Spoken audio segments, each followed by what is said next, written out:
1. You may now begin. Good morning and welcome to the Development and Finance Committee meeting of the Housing Opportunities Commission for Tuesday, October 29, 2024.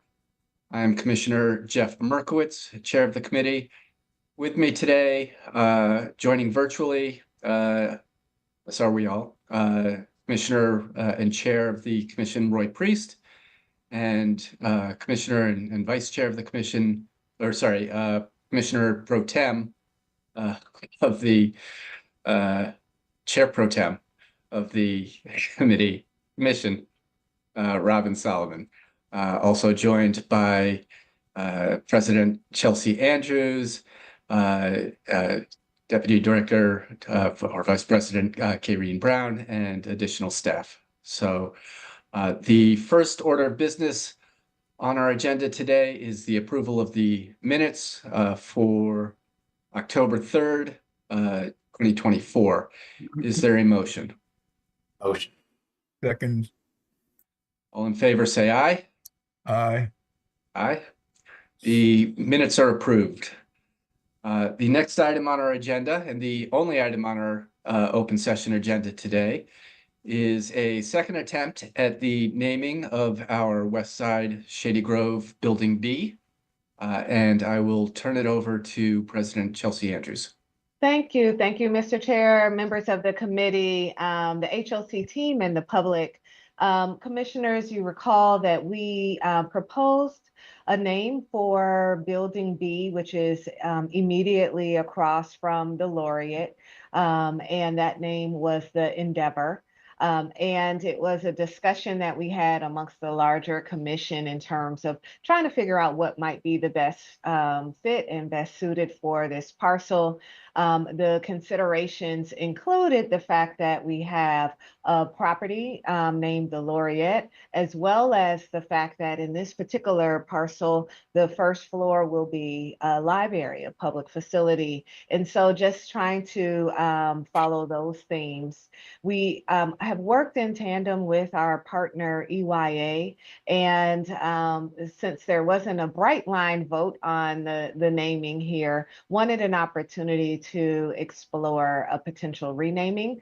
I will just say that unfortunately Tia Blunt is under the weather, and while Alex, of course, is going to walk us through this presentation, he obviously is our housing acquisition manager, not necessarily our marketing guru here. But so I want to support him in this presentation as best I can and answer questions.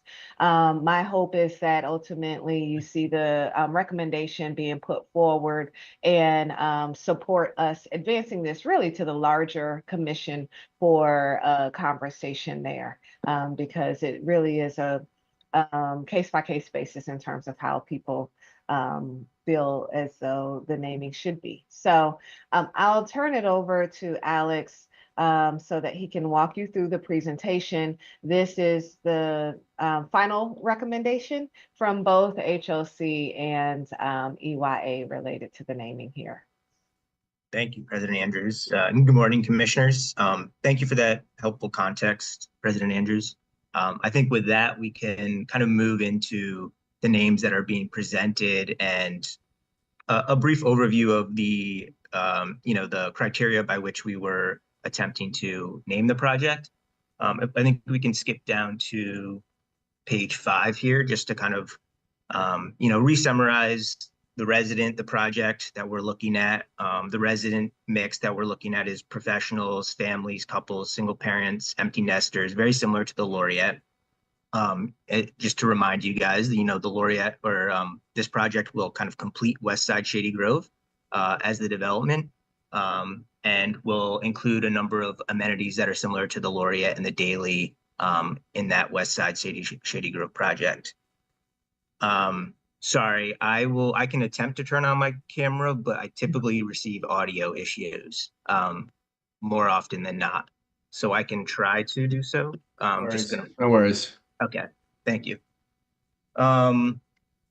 So if we move to page 8, you'll see the guidelines for the naming of HOC properties and facilities by which Hickok Cole and our marketing team were utilizing to help come up with the new recommendation of names that we've come up with. So I'll just move straight into those names. The first name, and the one that we ourselves and our partners UIA are strongly recommending for, is the Sage. Next slide, please.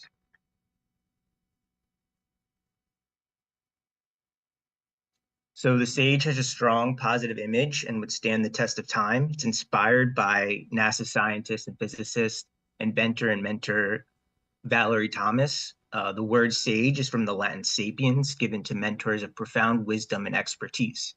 It represents a commitment to lifelong learning shaped by extensive knowledge and understanding. It's exemplified by the life of Maryland-born NASA scientist and inventor Valerie Thomas. So like Thomas's investment in STEM for the next generation, the Sage promotes positive pursuits of mentorship and sharing of wisdom. Go to the next slide, please.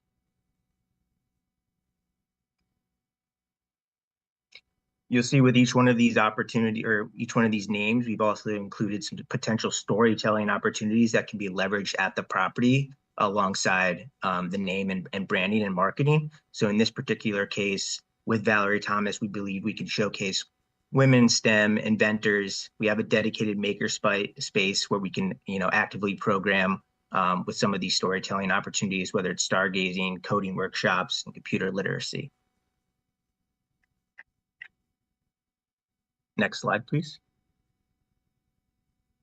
So there are two other alternative names that Hickok Cole came up with us, which we'll move into now, one of which is the Avid. The Avid also has a strong positive image, one that would stand the test of time. It's inspired by Matthew Henson, the first to reach the North Pole. From the word eager in Latin, the Avid embodies the spirit of rigor, curiosity, and growth. Matthew A. Henson, a free Black Marylander and the first American to reach the North Pole in 1909, inspires the Avid as an unsung hero in the fields of exploration and discovery. Exemplified by Henson's long and active career as a sailor and survivalist and a lover of nature, the Avid further encourages residents' investment in their passions at home and abroad. Next slide, please. And with Matthew Henson, one more slide. The storytelling opportunities that we believe that we could highlight here are record breakers of color, guided hikes, nature walks, and emphasizing outdoor and active programming at the project. The third name that Hickok Cole and our team came up with was the Noble. The Noble was inspired by Nina Clark, author, community activist, educator, historian, principal, and teacher in the Montgomery County Public School System. Respected and accomplished, the Noble comes from Latin for renowned individuals of high moral character. Inspired by those lifting up a noble cause with meaningful impact, like Clark, the Noble is evocative of generosity and kindness, bolstered by a visionary spirit. The name acknowledges and celebrates community-driven pursuits.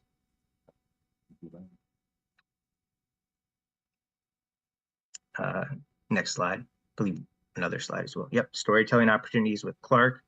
Her impact on journalism, we could develop writing programs, book clubs, and learning nights with the speaker series as well.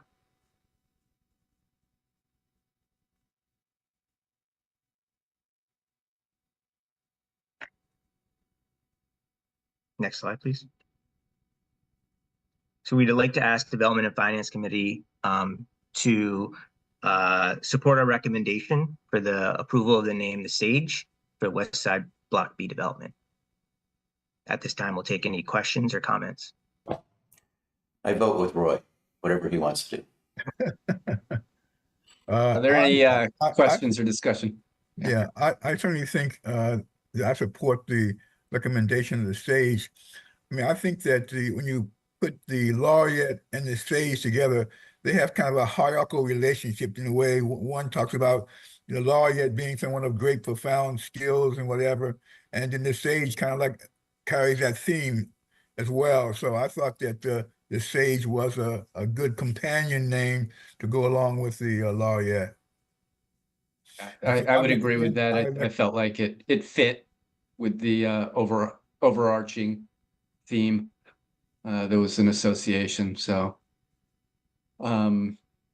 If there are no additional questions or need for discussion, I will accept a motion to support the staff's recommendation. Motion. I second it. All in favor, say aye. Aye. Aye. It's unanimous. The motion is approved. Thank you. Thank you, commissioners.